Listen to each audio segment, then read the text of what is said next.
In an old neighborhood of New York, there lived an elderly man named James. No one really noticed him.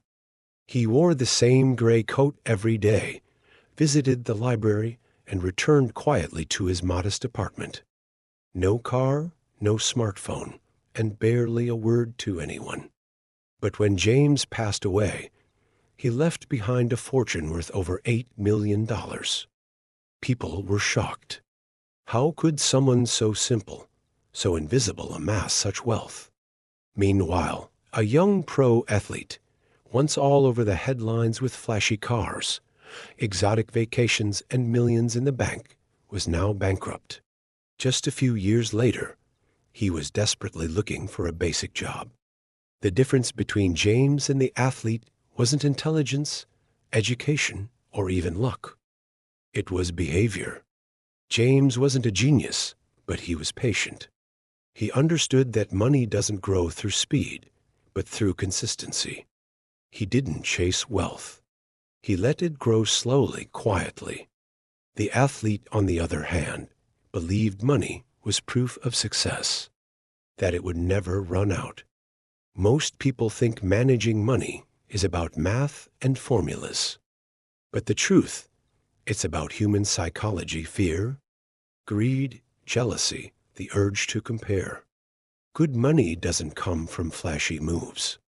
It comes from small, smart decisions made over time, choosing to save instead of spend, to invest rather than show off, to stay still when everyone panics, and to move when others run. One of Morgan Housel's biggest lessons in the psychology of money is this: true wealth is what you do and see. It's the money you didn't spend, the risks you didn't chase, the calm choices you made while the world lost its mind. In the end, it's not the smartest, not the highest earner, but the most disciplined and steady who wins the money game. Think about it. If you were born with a silver spoon, you might have everything you need.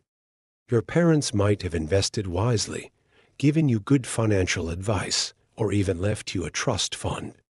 With all that, it's easy to start a business, buy properties, or invest in stocks without worrying about losing money. After all, if it doesn't work out, you can always rely on your family's wealth. But here's the thing: having wealthy parents isn't just about money. It's also about values, habits, and a mindset that has already mastered the art of handling finances. For example, you might have grown up seeing your parents save money, invest wisely, and prepare for the future. You might have learned from their example that it is important to be careful with money and not waste it. Or perhaps you were given financial advice by your parents, such as how to budget, how to invest, and how to make smart financial decisions. Some parents even set up trust funds for their children's future, giving them a safety net to fall back on if they ever need it. But here's the most important thing about being born with a silver spoon. It's not about how much money you have, but what you do with it.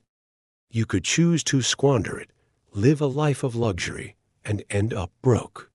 Or you could choose to invest it wisely, grow it over time, and secure your financial future. The choice, my friends, is entirely yours. So remember, regardless of your starting point, it's your decisions that truly matter. Are you going to let your silver spoon gather dust, or are you going to use it to build something great? The choice is yours.